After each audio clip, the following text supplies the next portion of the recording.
Hello folks, welcome back. This is Professor Watts again, and today we're going to talk about demand, supply, and equilibrium. So let's jump right in with the law of demand. Demand slopes down. It's really that simple. Technical definition, there's an inverse relationship between the price of a good and the quantity that people will buy, the quantity demanded. As the price of a good goes up, people buy less of it. It's a lower quantity purchased.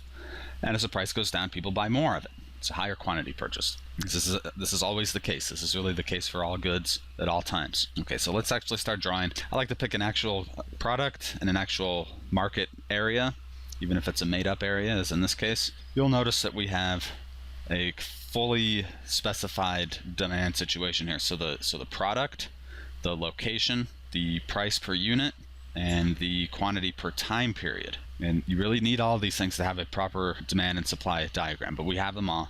And we'll just draw in kind of a generic downward sloping demand curve. And it's not important at this stage to have this exactly right, because we're just using the concept of demand and supply to think about, in general, price movements. Okay, and I'll give us a situation where price rises from $2.50 to $4, quantity declines from 10 to 8,000 gallons. That's the law of demand at work. As the price goes up, people buy less. Notice our terminology here. When price rose, what changed? Quantity. The quantity that people purchased declined from 10 to 8,000. We don't say demand changed. Demand is this demand curve. In fact, we should label it here, maybe something like demand 1. And that didn't change. That's still there. We just moved along that demand curve from point A to point B. Let's think about why we're making this move. Well, as the price goes up, we have substitution happening. People buy less of this good because it's too expensive, likely going to buy more of other goods. So they're substituting out of a more expensive good and into alternative goods. So we might be buying less milk, and with our grocery money, our food money, maybe we're buying more orange juice. Okay, so there's substitution as price increases. Now, let's think about the opposite case where price decreases. Now it goes from 4 to 250, and then the quantity goes up from 8 to 10,000 gallons per week. Again here, what happened to demand? As the price decreased, what happened to demand? Nothing happened to demand. The demand curve is still there, D1. What changed is the quantity, which went from 8 to 10,000. We went from point A on this demand curve to point B on this demand curve. This is the technical term for what's happening here is diminishing marginal value. As price decreases, extra units become less and less valuable. And you think about if milk were extremely cheap, if it were $1 a gallon, 50 cents, a dime a gallon, how much would you buy? Well, there's a finite amount. You'll notice that this demand curve is going to intersect the quantity axis at a price of 0. There's a finite amount of milk you can buy. There's a finite amount you can take home from the store. There's a finite amount you can store in your refrigerator. The biggest limiting factor is how much could you actually use. Okay? Nobody wants to drink 20 glasses of milk a day. I see you're drinking 1%. Is that because you think you're fat? Because you're not. You could be drinking whole if you wanted to.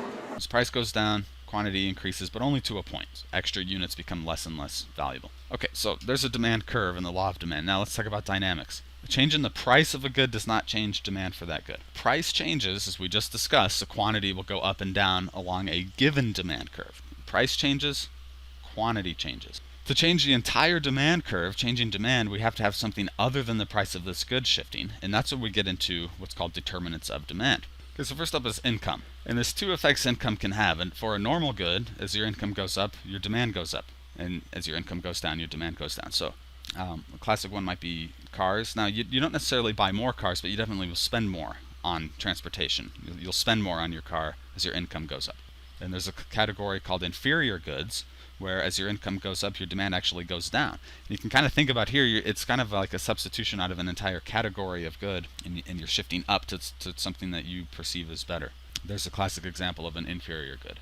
Normal and inferior are just category labels. They don't have any, we're not trying to say anything about people's choices. We don't do that in economics. Values are subjective, although we will comment on or maybe critique people's values from a standpoint of ethics or morals or the law. But from within pure economics, these are just kind of observational categories, no value judgment implied. Okay, so we have income. We have the price of other goods. The key word here is other goods. The price of the good itself changes. When the price of milk changed, what happened to demand? Nothing happened to demand, we just had a quantity change. But here, when the price of other goods change, that can influence the level of demand for a particular good. And that can be one of two categories. Substitutes, the price of X goes up, demand for Y goes up because Y is a substitute for X. So basically what we're saying here is that if X is getting more expensive and Y is a substitute, so I can use Y to satisfy the same kind of wants that X satisfies, well, I'll want to buy more Y because X is becoming more expensive. Likewise, if X gets cheaper, the price of X goes down. I'm less interested in Y as a substitute, so demand for Y goes down. Notice that direct relationship between price of one and demand for the other. Here's an example, beef and chicken. The price of beef is rising, demand for chicken rises, or vice versa. If the price of chicken rises relative to beef, demand for beef rises.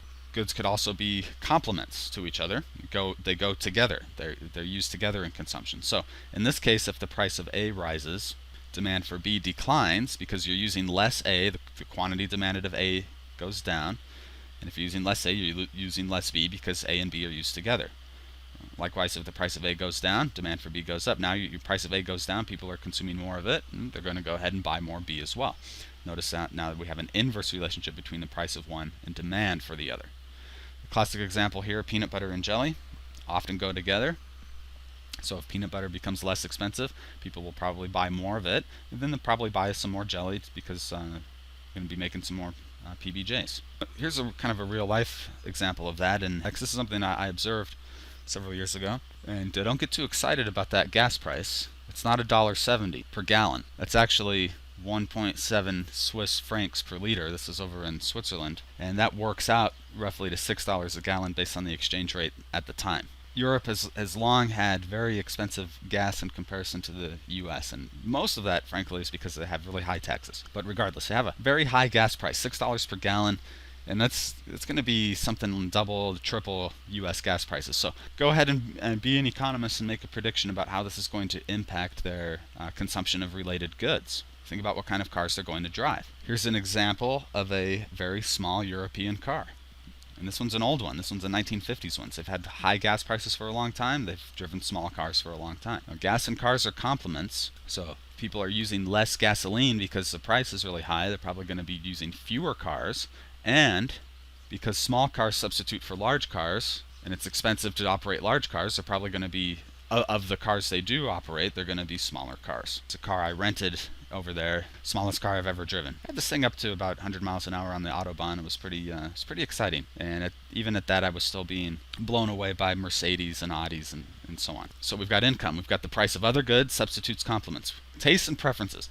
Taste and preference is really a catch-all category. We don't bother much with really trying to understand this. That's a matter for psychology, but we basically chalk up anything that's not one of the other determinants of demand. We can chalk that up to tastes and preferences. And I'll just give a quick example here based on musical taste changing over time. So this is something my grandparents' generation really grew up with and listened to. When I was a kid, this is what was popular at the time. Here's something that's popular now. God forbid my kids are listening to it.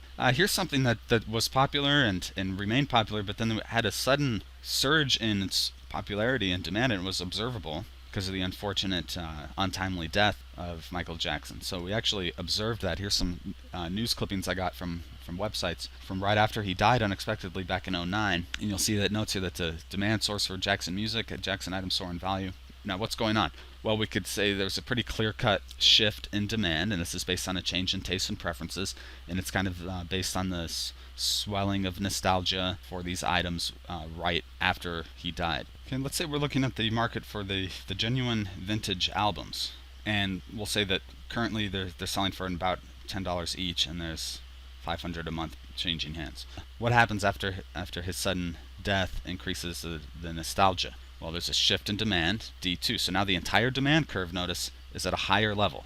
And let's pause for a second to think about what that means. At any price, that means people will buy more than they previously bought. That's what higher demand means. So that at the old price, they might buy something like 1,000. Or at any quantity, they're willing to pay a higher price. So to buy 500 now, they'd be willing to pay $25 each. And I'm just making up the numbers. It's doesn't have to be very accurate at this point. It just has to reflect the actual pattern of change that we observed. And this is exactly what we did observe in these news stories here. Note that there's a fixed supply of the genuine vintage albums. It can't make more of those, so the supply curve is fixed here at 500. And therefore the adjustment has to be strictly a price adjustment. Now we talk about new albums. New albums could be reproduced at a pretty constant marginal cost. So what we might see there is strictly an increase in quantity at the same price. Okay, expectations. estimation of the future value of a good changes, that shifts demand for the product today. It's a pretty observable phenomenon. Before, during, and after hurricanes, you see shifts of demand for certain articles that become extremely useful, both in preparing for a storm and cleaning up after a storm. Here's one. How about demand for ammo and canned food if we are expecting a zombie apocalypse? Well, if you really are expecting a zombie apocalypse, you know that when it hits, though, these goods will be scarce and hard to come by, so you want to stock up on them now, like this guy is doing. Okay, this guy's ready. This guy's going all out. I'm not too worried about this phenomenon, so I'm not investing a lot of money into canned food, ammo, and sleeping bags and such. I think it would be great if Jesus comes back the day before. This guy thinks the apocalypse is going to hit, and all this stockpile of produce will be worthless. But hey, at least he's putting his money where his mouth is, right? Okay, finally, the number of consumers. And this one's pretty straightforward. If you add consumers, if a population of your region grows, demand for products grows along with it. There's determinants of demand. Now, a little device to help you remember is I've rearranged the order a little bit, and you can see that you take the first letters here, and you've got a little acronym, determinants of demand. You can remember those through the acronym TYPE, T-I-P-E, number. So if you remember, type number is the determinants of demand. Tastes and preferences, incomes, price of other goods, expectations, number of consumers. Okay, let's move right along and talk about supply. Supply will be pretty easy to talk about if we understand demand dynamics. Supply dynamics are of the same sort. A supply curve shows the quantities offered by sellers at various prices. Supply typically slopes up. It's not always the case, but it typically does slope up due to increased marginal costs. Marginal costs typically rise with increased production in a fixed time period, in the short term. Now, there's an activity we do in class called the bread factory, and it's a simulation of production. And it's very simple because it only uses the chalkboard, and workers from the class, students. What we do is we only increase one input. We only increase the number of workers. We hold everything else constant. And what we see is that we can get more bread produced, but the extra production we get from adding extra students gets less and less and less. This is called diminishing marginal productivity. So because of this law of diminishing marginal product, if we have to pay extra workers the same fixed wage, but they provide less and less and less additional output, what that works out to is, in practice, is a higher and higher cost of producing extra units of the product in a short period of time. Now, if all of that flew past you, just remember that the supply curve slopes up. We actually calculate the results from the bread factory with some assumptions about the cost of the workers and the cost of the ingredients and so on, and we come up with some actual data. We graph out the cost curves and then the price line. The takeaway is, I'm going to produce bread, and we'll get into all this stuff here later on in the class, but I'm going to produce bread at the point where marginal cost equals marginal revenue. That's going to be my profit maximizing level of output. And then to produce more bread, what's going to happen? Well, my costs are rising right here. So in order to produce more, I'm going to have that price rise. If the price rises, I will produce more. And if the price rises again, I will produce more. So my output is going to be governed by this rising cost curve. And the only way to get me to produce more bread is to have the price rise. So that constitutes the supply curve. Remember, the supply curve says how much producers will produce at various prices. I will produce more at higher prices because my costs are rising at the margin. Okay, so there's our upward sloping supply curve. Now the supply dynamics are going to be exactly parallel to demand dynamics. A change in the price of a good does not change supply. When the price changes, the quantity supply changes. In order for this whole supply curve to change, for that whole supply curve to move, we have to have a change in an underlying determinant of supply. So what are those determinants? Technology is a big one. In the bread factory, I will introduce a tool that allows students to double or triple their productivity. And what that means is that one worker who costs the same wage will now produce twice as much or 3 times as much output. Well, what's that doing to the cost of output per unit? It's slashing it in half maybe. So that would be shifting the supply curve down and to the right. Technology usually advances. So what that means is that technological innovations are typically making businesses more productive and pushing cost curves down, pushing supply curves to the right. Taxes and subsidies. A tax is just a cost of production, tax on producers. Just like the price of inputs, in the bread factory we have to pay for the workers, we have to pay for the flour and the water, we have to pay for electricity, we have to pay for machinery, you have to pay rent, wages, interest on your asset inputs, you have to pay profit to the entrepreneurs. Taxes are kind of a cost of not being in jail, because if you don't pay the taxes, that's what happens to you. If you don't believe me, just ask Willie or Wesley. Wesley just got out of the federal prison a couple years ago. He was in there for not paying his taxes. That really impaired his ability to be in movies and earn money.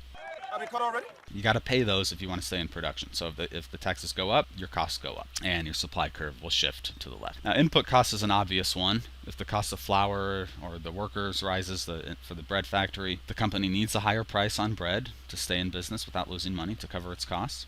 And if those costs fall, bread factory can lower its prices to capture more market share. The number of producers, we add another bakery with identical costs, what would happen to the supply of bread? Well, it would be shifted to the right. It would be doubled. And finally, expectations.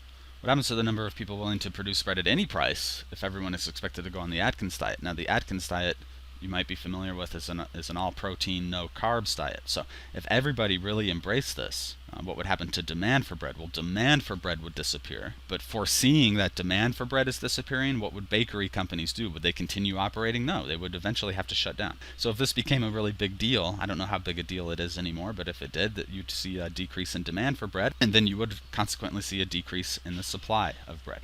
Okay, so to summarize determinants of supply: technology, taxes, expectations, price of inputs, number of producers. We can use a similar kind of acronym here. Now it's TTEP number. TTEP number is a way to help you remember the categories for determinants of supply. Alright, and now that brings us to equilibrium. We can put the demand curve and the supply curve together and talk about why a market will continually reach an equilibrium. And what equilibrium is the price at which quantity demanded is equal to quantity supplied. Take note of that. That's the definition of equilibrium. At the equilibrium price, quantity demanded equals quantity supplied. So note what's equal at equilibrium. Do not say price and quantity. It's quantity demanded by buyers is equal to the quantity supplied by suppliers. And that's important because we'll see here in a second that if we're out of equilibrium, bad things happen. Fortunately, all it takes to get to equilibrium is a free market. There's no legal restriction to prevent buyers and sellers from making any deal they want at any price for any quantity. So basically the hallmark of a free market is that the price can change. There's no legal restriction on the price changing and then people reacting accordingly. Free markets will get to equilibrium, some quicker than others, but ultimately there'll be adjustment processes that happen. Now we'll focus on some markets that adjust pretty quickly here and that you probably observe probably almost on a daily basis, and perhaps reaching a new equilibrium every day. Sometimes one equilibrium price will persist for a few days. Sometimes it's a new price every day. And that is the gasoline market. So we just got a generic market for gasoline in Econville. Notice again we're specifying the price per unit, dollars per gallon, and units per time period. So I'm looking at a weekly basis here. We could look at a daily basis, a monthly basis. We just have to have some kind of fixed short-term time frame. We'll draw a generic downward sloping demand and a generic upward sloping supply. Again, the exact specification of these is not important. What we're interested in is making predictions about the pattern of change if supply and or demand curves shift. Let's start with an initial equilibrium price of $3 per gallon and quantity of 10,000 gallons per week. Now to think about why that's the persistent and dependable equilibrium, all we need to do is think about, well, what if the price is above equilibrium or below equilibrium? Let's start with above equilibrium. Imagine that everybody in Econville wakes up one day thinking that the price is 8. There's maybe some kind of computer glitch. This is the price that's displayed out on the sign at the gas station.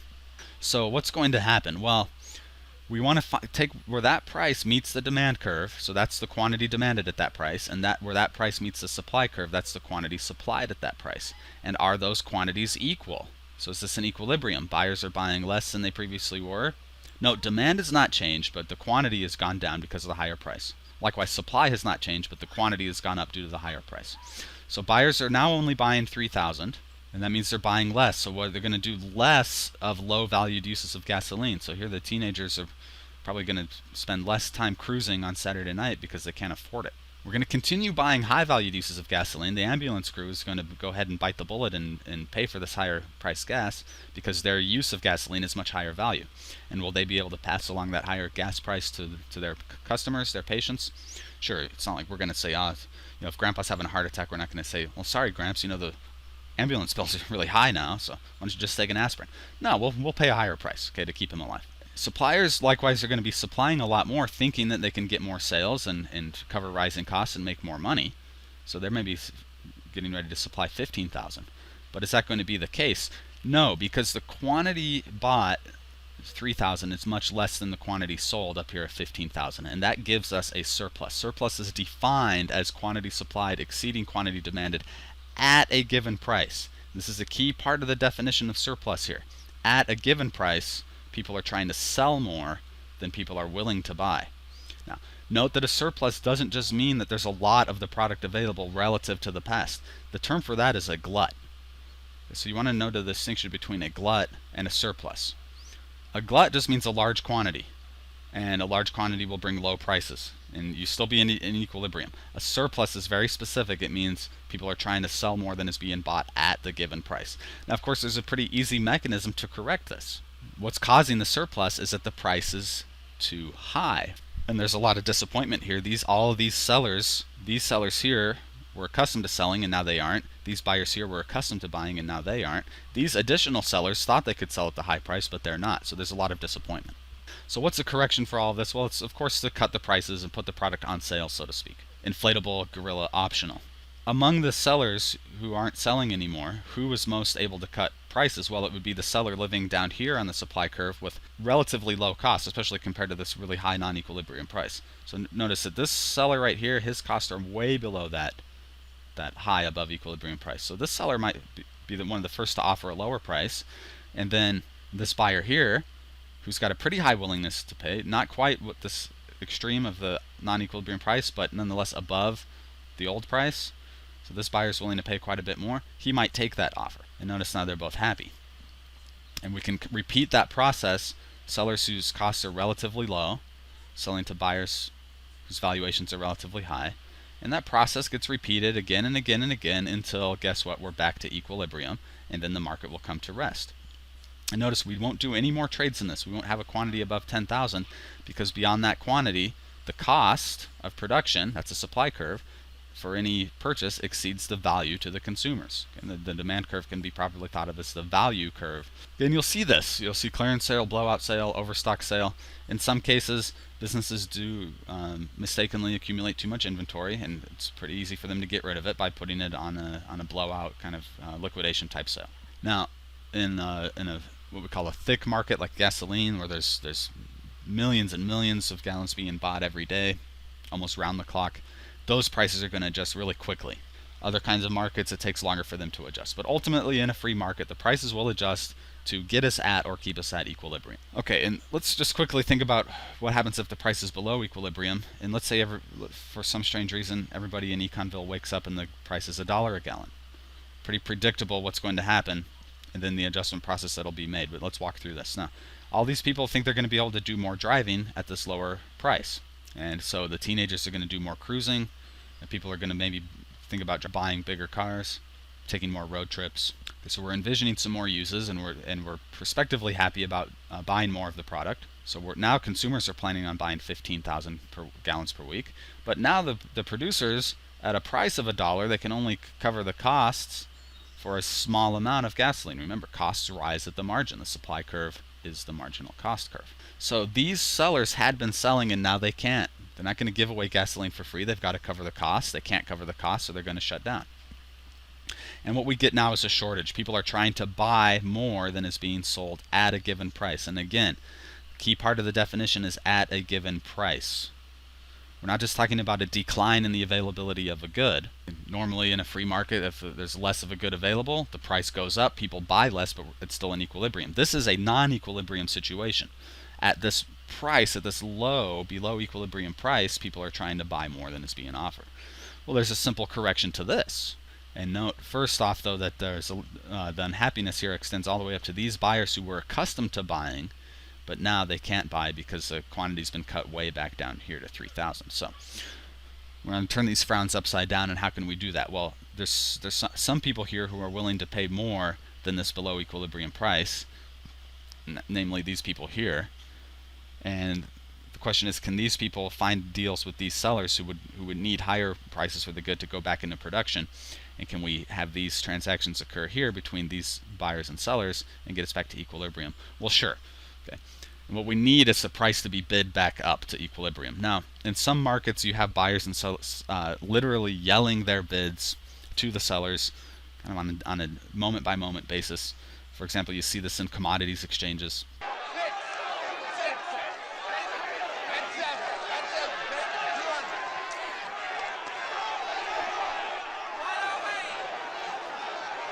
But for our consumer products, we don't go in there and yell to the owner of the store that we're willing to pay a higher price. The store operator has to do that on our behalf. But I'm promising you that they will in order to avoid a shortage. So we might envision a buyer bidding up the price until we get back to equilibrium. It's not how it really happens. How it really happens is that the store manager, foreseeing a potential shortage, will go ahead and get the prices adjusted upward before it actually happens, and that keeps customers happy. So think about a real world situation. Walmart is big on low prices. Notice that's in their motto here. Always low prices. Always. Written in Sam Walton's blood. Okay, if the prices are too low, however, what might happen? They might have a whole bunch of customers come in and clean out the shelves, and then this is what's left. This is what happens when prices are too low. And I'll tell you that there's one thing consumers hate more than high prices, and that's not being able to buy the product at all. So it's actually very rare for Walmart to run out of anything. They have very excellent inventory management systems.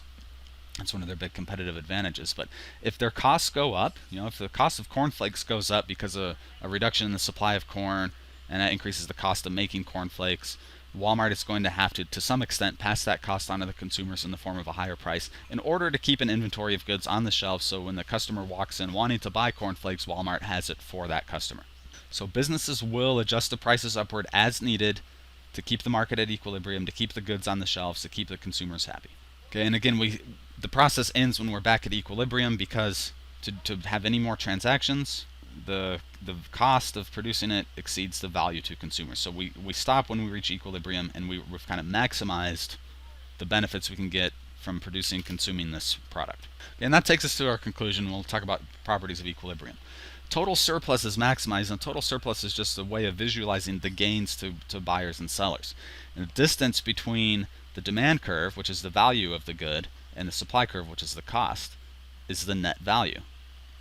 And we can't have more net value than when we're at equilibrium.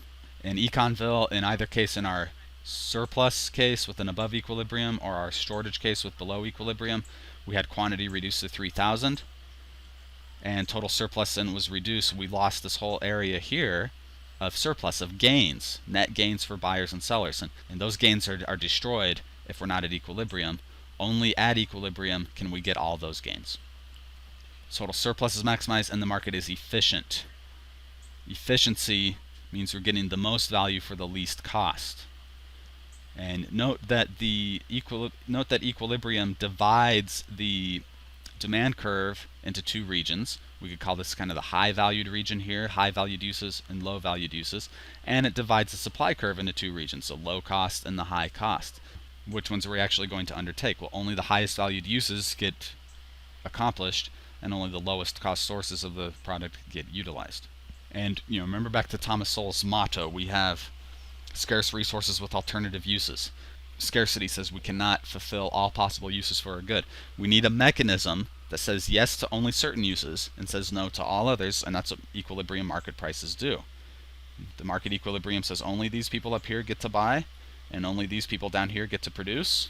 Of course, your values are subjective, so can you become a high valued user if you change your mind about the value? Sure. So if you're down here on the demand curve, you can move yourself up here if you really want, if you're willing to pay that equilibrium price. And now equilibrium price becomes the gateway into accessing the good. And if a lot of people decide to value the good more highly, the demand curve shifts out, the equilibrium price rises. That pricing mechanism is an impersonal and very reliable and actually very effective mechanism for keeping the market in balance, for making sure that everyone who wants the good can get it if they're willing to pay the price. And as we'll look at here in the next several lessons, when we think about having prices for all goods across the entire economy, we have a very powerful tool to coordinate our actions and to have the economy function very smoothly.